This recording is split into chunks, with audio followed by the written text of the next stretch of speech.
예. 우리 이병헌 장로님 동생 우리 이병삼 집사님 오랜만입니다. 축복합니다. 예. 축복합니다. 예. 또 우리 예언교회는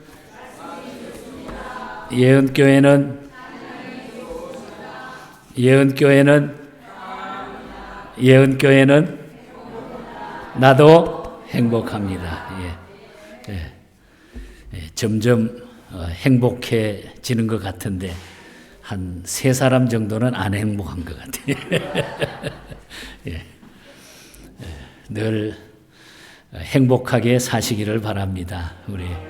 우리 인생이 그래 오래지 않습니다. 주님 오라 그러면 우리 가야 되는데 제 주변에 그 어른들이 많이 있는데 우리 선배 목사님들이 자꾸 세상을 떠나가시더라고요. 그래서 그럴 때마다 또 남긴 교훈도 또 되새기게 되고 또 나의 자신을 돌아보게 됩니다. 여러분 4월 우리가 정리정돈 우리 정돈 좀 하자 그랬는데 여러분은 구체적으로 어떻게 실천하고 계시는지 모르겠어요. 저는 지난 주간 좀 오래된 옷들 뭐 그냥 이거 뭐 넥타이 뭐 이런 것들 등들 막 좀 이렇게 뒤집어 봤어요. 야, 정말 한 20년, 30년 된 것을 아직 그대로 가지고 있어요. 아무 쓰지도 않는 거 이런 거. 그래서 좀 그런 것도 좀 정돈하고 또 영적인 문제도 좀 정돈하고 그렇게 한번 해보니까 참 기분이 좋은 것 같아요. 기분이 참 좋은 것 같아요. 그래서 여러분들 한번 정돈을 잘 해보시기를 바랍니다. 제가 지난 주간에 어떤 칼럼 하나를 읽는데 우리가 버려야 할 것 꼭 세 가지가 있다고 그래요. 버려야 할 것, 정리정돈해야 될 것. 특별히 우리 한국을 떠나서 미국에 와서 정착하면서 살아가는 우리 이민 1세대들에게 경고하는 그런 칼럼인데 맞다. 이걸 우리가 부정적으로 생각하지 말고 그대로 우리 한번 실천하면 좋겠다 생각해서 말씀을 드리는데 첫째는 체면을 우리가 버려야 된다는 거예요. 체면 때문에 어느 때는 우리 다 망한대요. 망해요. 체면 때문에. 그리고 두 번째는 묵은 명함을 버리라는 거예요. 묵은 명함. 과거에 내 젊을 때에 이렇게 했는데 그걸 그냥 계속 울고 먹는 거예요. 그래서 묵은 명함을 다 버려라. 아마 이해가 되죠? 우리 쓸데없이 그럴 때 많잖아요. 누구 붙들고 그냥 내 옛날에 이랬다고 말이야.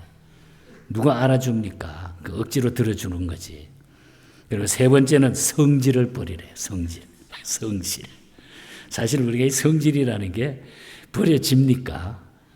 얼마나 힘들어요. 우리가 노력하는 거죠. 절제하는 거죠. 그래서 우리가 예수 믿는 것도 그래서 가만히 보면 성질대로 믿는 거예요. 성질대로. 그래서 우리가 하나님 앞에 붙들리는 거지. 그 성질 다 고쳐지면 예수 안 믿을 사람 누가 있습니까? 그러나 베드로 같은 성질도 정리정돈하니까 하나님이 좋은 쪽으로 그 사람을 쓰셨던 것처럼 오늘 우리도 마찬가지인 줄 믿습니다. 그래서 우리가 이 세 가지를 한번 깊이 새겨보시고 우리 정돈하면은 좋을 것 같습니다. 그래서 오늘 선교주일에 우리 안디옥 교회에 우리가 뭐 선교 때마다 안디옥 교회 얘기를 너무 잘 알고 있기 때문에 오늘은 좀 다른 방향으로 이 말씀을 한번 생각해 보려고 합니다.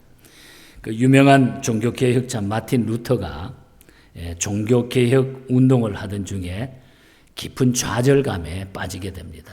얼마나 힘들었겠어요. 지금 세대가 아닌데. 그래서 사흘간 몸져 누워가지고 끙끙 앓고 낙심해 있었습니다. 사흘째 되던 날에 루터의 아내 카탈리나가 남편 앞에 검은 상복을 입고 나타났어요.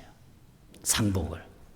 그래서 루터가 깜짝 놀래가지고 아니 당신 무슨 짓이야? 누가 죽었어? 이렇게 얘기를 했더니 아내가 대답합니다. 예, 하나님이요. 아니 당신 무슨 소리를 그렇게 하시오? 그랬더니 하나님이 어떻게 돌아가신단 말이요? 루터가 그래 말했더니 아내가 다시 이렇게 루터에게 이야기합니다. 당신이 실망하고 누워있는 모습을 보면 하나님이 돌아간 것이 틀림이 없는 것 같소. 이렇게. 아내의 말을 들으니 루터는 깊이 깨닫고 그 자리에서 벌떡 일어나서 기도하면서 거룩한 종교개혁의 가업을 다시 수행할 수 있었다고 하는 그런 얘기입니다.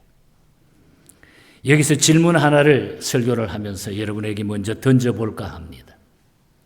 과연 한두 사람이 온 세상을 바꾸는 일이 가능할까요, 여러분? 한두 사람이 온 세상의 일을 바꿀 수 있을까요? 또 한 지역 교회가 온 세상을 바꾸는 일이 가능할까요? 한 지역 교회가. 여러분 어떻게 생각하십니까? 저는 이 질문에 다 같이 우리가 예라고 대답할 수 있어야 된다고 생각합니다. 예라고 대답할 수 있어야 돼요. 예루살렘에서 박해를 피해 도피해온 성도들이 지금 소아시아에서 만든 안디옥 교회와 이 교회에서 선교사로 파송한 바나바와 바울이 바로 오늘 이 본문의 주인공입니다. 본문의 말씀을 보면은 안디옥 교회는 그들 중에 지도자였던 바나바와 바울을 세계 선교를 위해 가지고 열방으로 파송했고, 특히 바울은 당시에 알려진 세상, 지금 보면은 터키죠.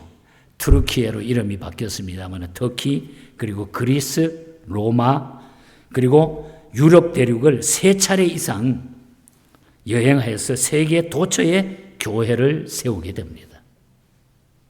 그리고 1세기의 세상은 복음을 통해 가지고 질적인 변화를 가져올 수 있도록 바나바와 바울을 통해서 하나님은 역사를 하는 거예요. 안디옥 교회를 통해서. 그렇다면 과연 그들이 자신들의 힘으로만 세상을 변화시킬 수 있었을까요? 아니죠. 자기네 힘으로는 할 수가 없었죠. 그러한 변화는 살아계신 주님, 부활하신 주님이 함께 하셨기 때문에 가능하다는 거죠.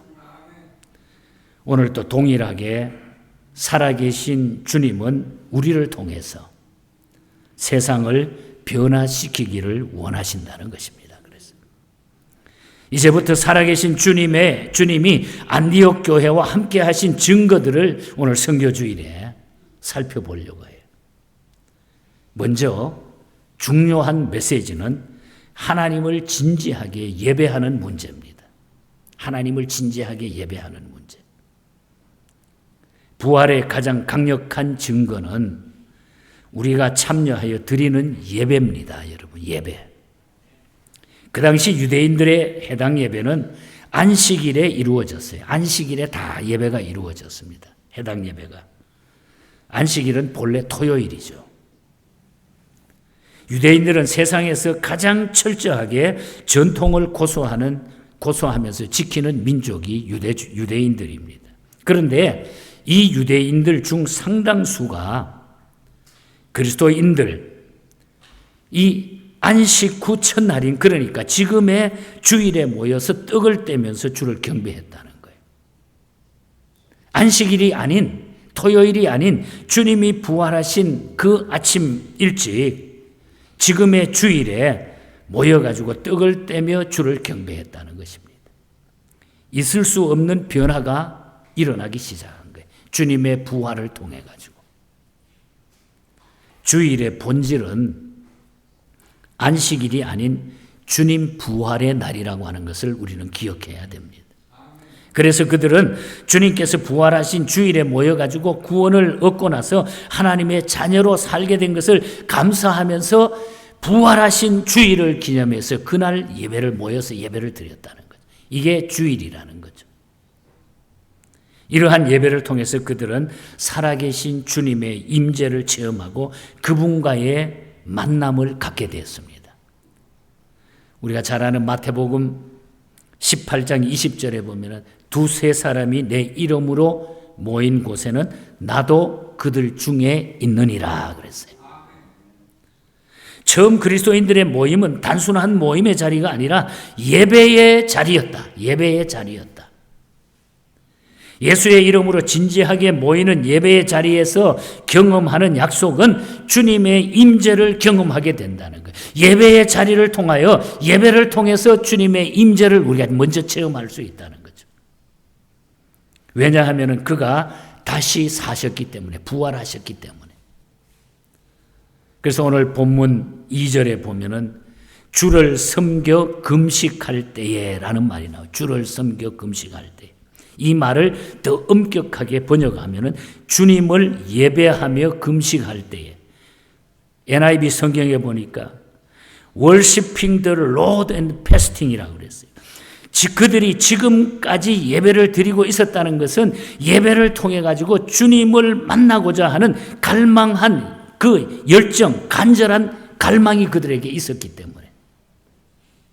그런데 오늘을 사는 우리는 2000년 전에 돌아가신 주님과의 만남을 어떻게 기대하고 계십니까, 여러분? 꼭 기억하시기를 바랍니다. 예배의 자리는 2000년 전 십자가에서 부활하신 예수님을 만나는 자리가 예배의 자리라고 하는 거예요. 그래서 예배는 진지해야 되는 거예요. 우리가 하나님 앞에 드리는 예배는 진지해야 되고 우리가 주의를 지키는 이 문제는 진지해야 돼요. 살아계신 주님과의 만남을 경험하는 자리이기 때문에 너무너무 중요한 거죠. 그렇기 때문에 우리는 이 부활의 증거가 먼저 예배로 말미암아 나타나고 예배를 통해서 우리가 복음 전하는 하나님의 능력을 먼저 우리가 힘있게 된다는 거예요. 우리가 주님 부활 날인 주일에 진지하게 예배의 자리에 나오고 있음이 바로 주님 부활의 증거임을 우리는 알게 되는 것입니다. 그래서 우리가 주일 성수, 주일 예배를 드린다고 하는 것은 대단히 중요한 일이에요. 이 예배 회복이 일어나야 돼요. 우리 예언교회 모든 성도들에게 부탁합니다. 여러분, 우리가 여행을 하시더라도, 교회를 떠나 여행을 하시더라도 주일을 철저하게 지키시기를 바랍니다. 여러분. 꼭 여행을 가더라도 토요일과 주일을 이틀 벌기 위해 가지고 그때 출발하고 예배 없이 출발하고 돌아오고. 예배의 역사는 놀라운 역사를 가져오는 거예요. 예배는 우리의 생명을 걸어야 될 부분이라는 거죠. 육신을 깨트리고 부활하신 주님, 이것을 우리가 찬양하고 예배하는 것이 오늘 주일의 예배의 성격이라. 안디옥 교회가 이 예배를 통해서 하나님의 능력을 체험했다는 것. 그 다음에 안디옥 교회와 함께하는 증거는 하나님의 음성을 듣는 일입니다. 하나님의 음성을 듣는 일이에요. 안디옥 교인들은 그날 예배 자리에서 성령의 음성을 듣게 되죠. 오늘 2절에 계속해서 보면은 주를 섬겨 금식할 때에 성령이 이르시되 내가 불러 지키는 일을 위하여 바나바와 사울을 따로 세우라 하시니. 요한복음에서는 주께서 일찍 제자들의 곁을 떠나셔야 성령님이 오신다고 말씀을 했어요. 주님이 제자 곁을 떠나셔야 성령님이 오신다고 해요. 성령의 강림과 사역은 예수님의 죽으심과 부활 그리고 승천을 전제로 하고 있다고 하는 게 중요한 메시지예요. 요한복음 16장 7절에 보면 그러나 내가 너희에게 실상을 말하노니 내가 떠나가는 것이 너희에게 유익이라 그랬어요. 내가 떠나지 아니하면 보혜사가 너희에게 오시지 아니할 것이요 가면 내가 그를 너희에게 보내시리니.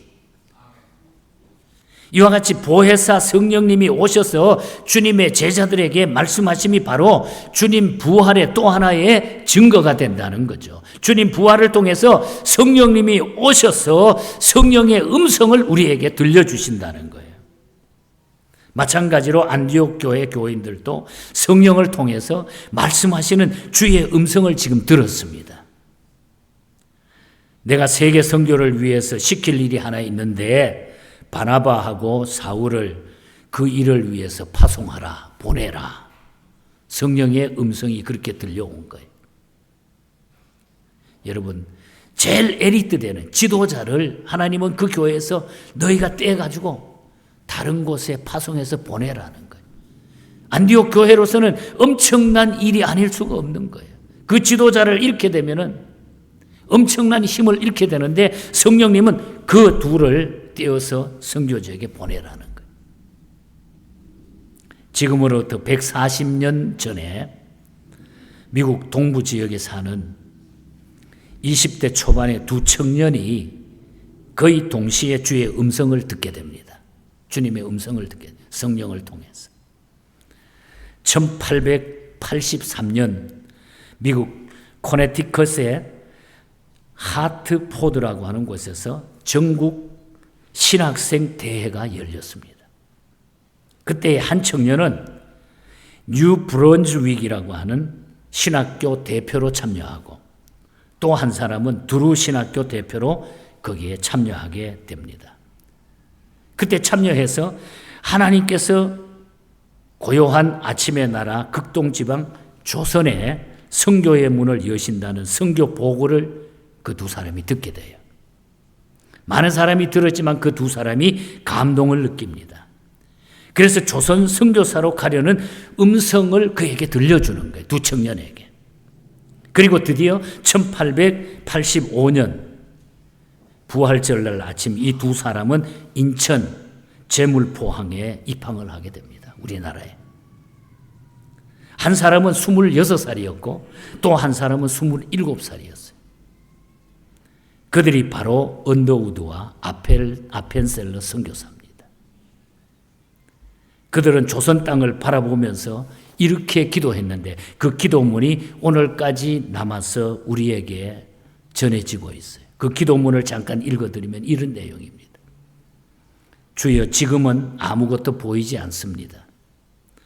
주님, 메마르고 가난한 땅, 나무 한 그루 시원하게 자라오르지 못하고 있는 땅에 저희들을 옮겨와 심으셨습니다. 그 넓고 넓은 태평양을 어떻게 건너왔는지 그 사실이 기적입니다. 주께서 붙잡아 뚝 떨어뜨려 놓으신 듯한 이곳, 지금은 아무것도 보이지 않습니다.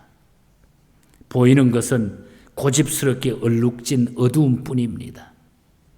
어두움과 가난과 인습에 묶여있는 조선 사람들 뿐입니다. 그들은 왜 묶여있는지도 고통이라는 것도 모르고 있습니다. 고통인 줄 모르는 자에게 고통을 벗겨주겠다고 하면 의심부터 하고 화부터 내고 가까이 하지 않기를 바랍니다. 조선 남자들의 속셈이 보이지 않습니다. 이 나라 조정의 내심도 보이지 않습니다. 가마를 타고 다니는 여자들을 영영이 볼 기회가 없으면 어쩌나 이런 생각이 듭니다. 조선의 마음이 보이질 않습니다. 그리고 저희가 해야 할 일이 보이지 않습니다. 하나님. 그러나 주님, 순종하겠습니다. 겸손하게 순종할 때 주께서 일하시리라고 믿습니다. 그 하시는 일을 우리들의 영적인 눈이 볼 수 있는 날이 꼭 올 줄 믿습니다. 믿음은 바라는 것들의 실상이고 보지 못하는 것들의 증거라고 말씀하셨습니다. 조선의 믿음의 앞날을 볼 수 있게 될 것을 우리는 믿습니다. 지금은 우리가 서양 귀신, 양귀자라고 손가락질 받고 있사오나 저들이 우리의 영혼과 하나인 것을 깨닫고 하늘나라의 한 백성, 한 자녀임을 알고 눈물로 기뻐할 날이 있을 줄 믿습니다. 지금은 예배드릴 예배당도 없고 학교도 없고 그저 경계의 의심과 멸시와 천대함이 가득한 이곳이지만 이곳이 머지않아 은총의 땅이 되리라고 믿습니다. 주여, 오직 제 믿음을 붙잡아 주소서. 이것이 140년 전에 두 청년이 언더우드와 아펜셀러가 한국을 방문해서 우리 한국의 형편을 바라보면서 너무 답답하고 안타까운 마음으로 선교 지역에 온 두 청년의 기도문입니다. 그 결과 여러분, 140년이 지난 결과 지금 마음껏 신앙생활하고 교회 생활을 하고 있고 놀라운 하나님의 역사가 우리 대한민국에 나타났습니다. 그 바람에 저희들은 미국까지 오게 되지 않았습니까? 그 바람에 우리가 예수 믿고 엄청난 귀한 일들을 우리는 지금 감당하고 있다고 하는 것이죠. 중국에 선교사로 초석을 놓았던 허드슨 테일러라고 하는 선교사는 직업이 의사였어요. 이분이 하나님의 일을 하면서 그런 고백을 했어요. 그가 쓴 책에 보면 하나님의 일은 사람이다. 그리고 진실합니다.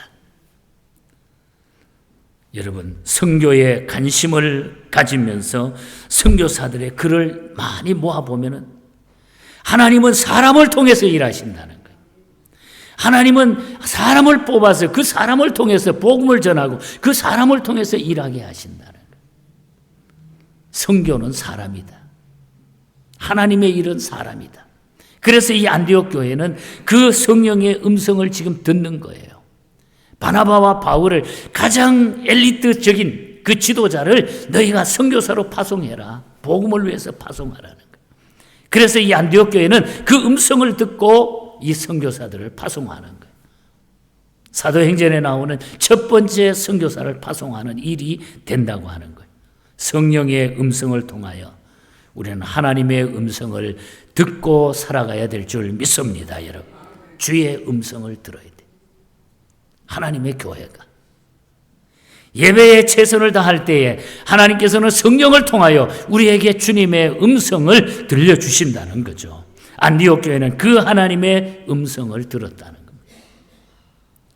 그리고 마지막 한 가지 더 말씀을 드리면 하나님의 소명에 결국 순종했다고 하는 것이 훌륭한 점이에요. 하나님의 부르심과 하나님의 명령에 순종했다고. 주께서 안디옥 교인들에게 시킬 일이 있다고 말씀하십니다. 그것이 바로 미션과 소명이죠. 선교와 소명이에요. 문제는 그들이 주님의 말씀에 얼마나 순종하느냐입니다. 어떻게 순종해? 얼마나 순종하느냐? 순종에는 언제나 여러분 대가가 따릅니다. 안디옥 교인들에게도 세계 선교의 소명을 이루기 위해 가지고 그들이 사랑하는 지도자 바울과 바나바를 내어드림이 필요했다는 거예요. 최고의 자산이 되는 그 인재를 내어드릴 수 있어야 된다는 거예요. 그들은 순종하는 것으로 그걸 응답하게 된. 그래서 바울과 바나바를 안디옥 교회는 순종하면서 파송하게 된다는 겁니다. 오늘 3절 말씀에 보면 이에 금식하며 기도하고 두 사람에게 안수해서 보내니라 그랬어요. 순종했다는 거죠. 이것이 바로 순종입니다. 그러나 만일 주께서 살아계시지 못한 분이라면 이 순종이 무슨 의미가 있겠어요, 여러분? 성경은 우리에게 죽은 자에 대한 순종을 명하고 있지 않습니다, 여러분. 부활하신 주님이 마지막으로 이 지상에서 주신 명령을 우리가 기억해 보면 알죠. 마태복음 28장 18절과 19절 우리가 잘 아는 말씀이죠. 예수께서 나와 말씀하여 이르시되 하늘과 땅의 모든 권세를 내게 주셨으니 그러므로 너희는 가서 모든 민족을 제자로 삼으라 그랬어요. 이 말씀대로 지금도 기꺼이 대가를 지불하며 주님의 음성을 들은 제자들이 선교지로 나가고 있다고 하는 것입니다. 그리고 그들의 대부분은 자신들이 지불하는 고난을 두려워하지 않고 오히려 영광스럽게 그 고난을, 그 아픔을, 그 힘든 것을 영광으로 삼고 있다는 거예요. 이게 선교사들이 나가는 본분이고 선교사들이 자신 있게 선교지에게 뛰어드는 거예요. 만일 주님께서 살아계시지 않았다고 하면 불가능한 일이죠, 여러분. 예수님이 안 살아계시는데 다 모든 것들이 끝났다고 하면 이런 일이 어떻게 가능할까요, 여러분?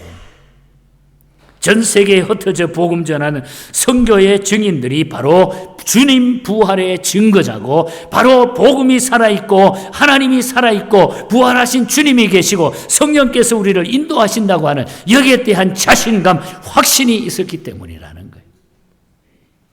우리가 이런 순종의 길을 우리가 걸어갈 때에 하나님의 역사는 만들어지는 것입니다. 주님의 소명에 순종하기 위해 희생의 값을 기쁘게 지불하는 모든 성도들의 존재와 삶보다 더 강력한 부활의 증거가 어디에 있겠느냐 그 말이에요. 저는 우리 성도들을 바라보면서 어려운 이민 생활에 선교비를 보내고 기도하며 직접 선교지에 가보기도 하고 이렇게 할 수 있는 것이 얼마나 하나님 귀하고 감사한 일일까. 주님이 살아계시지 않으면 우리가 어떻게 그렇게 할 수 있겠는가. 예수 믿는 하나님의 사람들이 여러분 매주일 11조하고 감사헌금하고 선교헌금 드리는 거, 이거 주님이 살아계시지 않으면 어떻게 우리가 할 수 있겠어요. 신문사 갖다 주고 어떤 데 도네이션 해주면 맨날 대문짝맞이 이름 내주고, 야, 이 사람이 이렇게 많이 좋은 일 했다 아마 우리를 뭐 올려줄 텐데, 그것도 아닌데 우리가 하나님 앞에 선교 예물 드리고 이 일 할 수 있는 것이 어디 있어요. 주님이 살아계시기 때문이 아닙니까 여러분. 주님이 살아계시기 때문에. 이것이 바로 부활의 증거가 된다는 거죠. 일본인 그리스도인으로 스기하라 치우네라고 하는 사람이 있습니다. 일본의 전통 사무라이 가문에서 태어나가지고 이분은 오래전에 예수를 믿게 된 정말로 귀한 분이에요. 그런 기도 중에 외국 대사가 돼가지고 복음을 열방에 전하라고 하는 소명을 받게 돼요. 그래서 1930년에 그런 러시아 근처에 리투아니아의 총영사로 임명이 돼가지고 리투아니아 총영사로 가게 됩니다. 그리고 1940년 7월에 어느 날 아침 그는 인생의 큰 반전을 맞게 됩니다.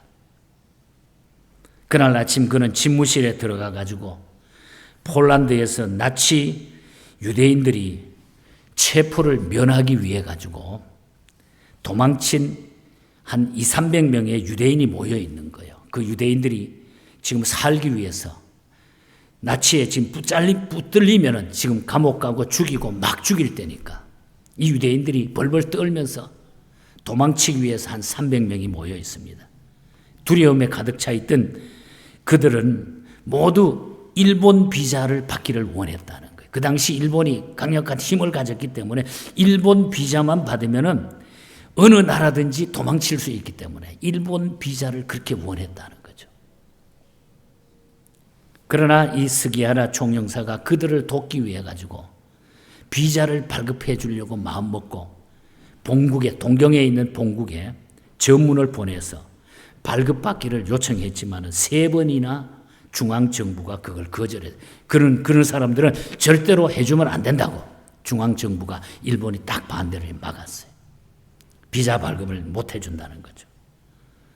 그때 그는 너무 마음이 아파가지고 잠시 기도하고 주님의 인도를 구하면서 성경을 딱 읽는데 그날 아침 펼쳐진 하나님의 말씀이 사도행전 5장 29절 말씀을 읽게 됐다고 합니다. 베드로와 사도들이 대답하여 이르되 사람보다 하나님께 순종하는 것이 마땅하니라. 사람보다 하나님께 순종하는 것이 마땅하도다. 이 성경을 딱 읽는데 막 그냥 머리끝이 바짝 서는 것 같더라는 거예요. 사람보다 하나님께 순종하는 것이 마땅하니라. 그래서 그는 어떤 대가를 치르고서라도 유대인들을 구하라는 것이 하나님의 뜻임을 확신한 거예요. 그래가지고 사무라이 출신의 그리스도인 스기하라는 자신이 비겁하지 않고 주께 순종할 수 있는 용기를 달라고 막 기도합니다. 그리고 난 다음에 비자 발급을 자기 마음대로 막 다 해버리는 거예요. 비자 발급을 다 해주는 거예요. 용기를 달라고 기도한 다음에 그리고 중앙정부 관리들이 출동해가지고 그를 해직하고 끌어내기까지 28일 동안에 자기 가족들과 함께 막 섞여가지고 무려 6,000명의 유대인들에게 비자를 발급해 준 거예요. 6,000명의 유대인을 살린 거예요. 그로 인해서 그와 그의 가족은 많은 어려움을 당했습니다.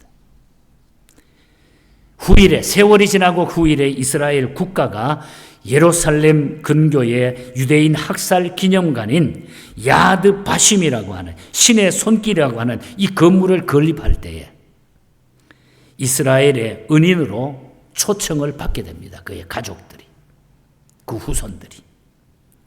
이미 이때는 스가랴는 세상을 떠났고 그 아들과 그 자녀들이 은인으로 초청을 받게 돼요. 그리고 이 결정에 대해서 기자가 묻습니다. 한 유대인 기자가 이 결정에 대해 가지고 그때의 그 결정에 대해 가지고 후회하는 일이 없습니까? 이렇게 묻는 거예요. 그 아들한테. 그때 스기야라의 아들이 이렇게 대답을 합니다. 살아계신 하나님께서 저희 아버지에게 말씀하셨고 아버지와 저희들은 기꺼이 순종했을 따름입니다. 하나님께 순종했을 따름입니다. 아무런 후회가 없습니다. 그 후에 어려움 당했지만 우리는 아무런 후회가 없습니다. 우리를 통해 유대인들을 인도하신 살아계신 하나님이 또한 우리의 남은 날도 인도하실 것을 믿고 있기 때문입니다. 이렇게 대답을 한 거예요. 이것이 바로 부활 신앙이고 하나님의 음성을 듣는 신앙입니다. 처음에 설교 초대에 던진 두 사람, 두 청년의 이야기. 여러분, 그 두 청년이 세상을 바꿀 수 있느냐는 질문에 또 스기야라는 어떻게 대답을 할까요? 아펜셀러와 언더우드는 어떻게 대답을 할까요? 우리의 힘으로는 아무것도 못합니다. 그러나 살아계신 주님이 함께 하시면 세상은 바꿀 수 있다는 거예요. 세상은 바꾸어질 수 있다는 거예요. 오늘의 한국, 오늘의 우리 대한민국 한국교회가 그 증거가 됐다는 거예요, 여러분. 140년에 불과한 한 줌의 그리스도인이 없었던 그 땅에 지금은 수만 교회가 세워져 있고 전 세계에서 이제는 선교사를 가장 많이 파송하는 나라가 됐어요. 많은 그리스도인이 신앙생활을 하고 전 세계의 조그만 땅을 가진 우리나라가 이렇게 강대국이 될 수 있었던 것은 이 선교의 비전 때문에, 주의 말씀 때문에, 이런 한두 사람의 희생 때문에 하나님은 그 사람들을 통해서 역사하셨다는 거죠, 여러분. 이 땅 위에 순종하고 자신의 삶을 희생한 여러 선교사들은 지금도 하늘나라에서 이 모습을 보면서 하나님께 감사할 줄 믿습니다, 여러분. 자, 이제 말씀의 결론을 맺겠습니다. 이제 우리 차례라는 거예요. 우리가 해야 된다는 거예요. 우리에게 말씀하시는 하나님의 음성을 듣고 우리가 순종할 시간이라는 거죠. 주의 보내심을 따라 주의 음성을 듣고 열방을 향해 나갈 때가 지금 이 시대라는 거예요. 요즘 같은 시대에 다시 우리는 이것을 회복하기를 원합니다, 여러분. 뜨거운 이 믿음의 열정, 뜨거운 복음의 열정, 이 복음 전하지 않고는 견딜 수 없는 이 놀라운 열정을 우리가 다시 회복하자는 거예요. 우리 교회가 여러분들이 이것을 회복해서 남은 생애 동안 열방을 향해서 나가면서 복음 전하는 놀라운 승리자가 되시기를 바랍니다, 여러분. 이것은 주님 앞에 갈 때까지 우리가 해야 돼요. 이러기 위해서 우리는 예배 회복이 우리에게 가장 우선적이고 성령의 음성을 듣는 기도가 있어야 되고 열방을 향해 나가는 나의 결단과 결심이 반드시 필요하다고 하는 것입니다. 예배를 회복함으로 순종함으로 복음을 들고 열방을 향해 나갈 수 있기를 바랍니다, 여러분. 나가야 돼요, 나가야 돼요. 우리가 그렇다고 다 우리가 선교 지역으로 가라는 말이 아니에요. 우리가 이 마음, 이 뜨거운 열정을 우리가 회복해야 돼요. 제임스 맥클라나한 목사님이 계십니다. 이분이 복음을 듣고서 뜨거운 열정으로 견딜 수가 없었어요. 그래서 그는 하나님 앞에 기도합니다. 하나님, 온 천하에 가서 복음 전할 수 있는 힘을 나에게 달라고. 그리고 막 은혜를 받는데 견딜 수가 없는 거예요. 나는 가고 싶다는 거예요. 그래서 고예라고 하는 찬송을 만듭니다. 너는 가라. 온 천하로 가라. Go yet into all the world. 세계로 가라. 세계로 가라. 온 천하로 가라. 여러분, 저 자신에게도 조그만 하나의 간증이 있습니다.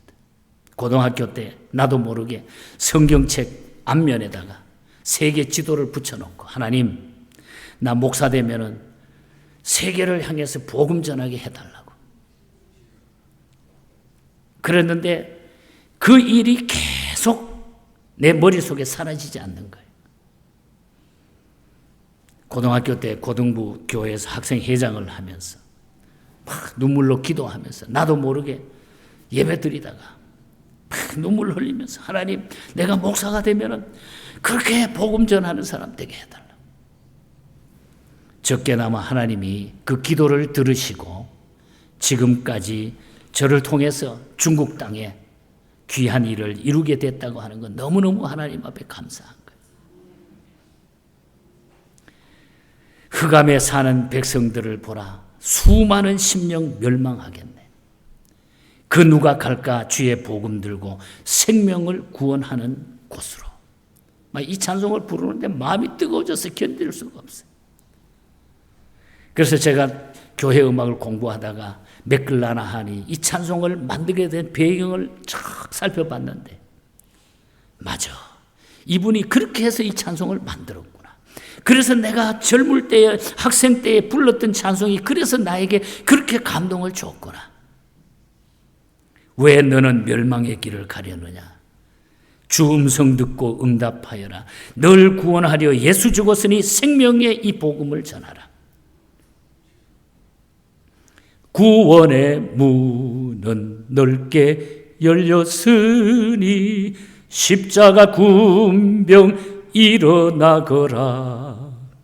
너희의 힘을 하나로 뭉쳐서 죄악의 쇠사슬을 끊어라. 생명의 이 복음을 전하라. 큰 권세 내게 있으니, 큰 권세 주께 있으니, 너는 가서 주의 복음 전하라. 주가 너 항상 지키리라. 큰 권세 주께 있으니, 주님이 함께 하시기 때문에 한 사람을 통하여, 한 교회를 통하여, 지역 교회를 통해서 하나님은 이 일을 지금도 하고 계신다는 거예요. 여기에 사용되는 우리 교회와 우리 모든 성도들이 되시기를 축복합니다, 여러분. 그래서 열방을 향해 나가자. 열방을 향해 나가자. 이 꿈을 가지고 남은 생에 우리가 때를 얻든지 못 얻든지 어떤 방법으로든지 우리가 이 복음 전하는데 도구로 사용되시기를 주님 이름으로 간절히 축복합니다.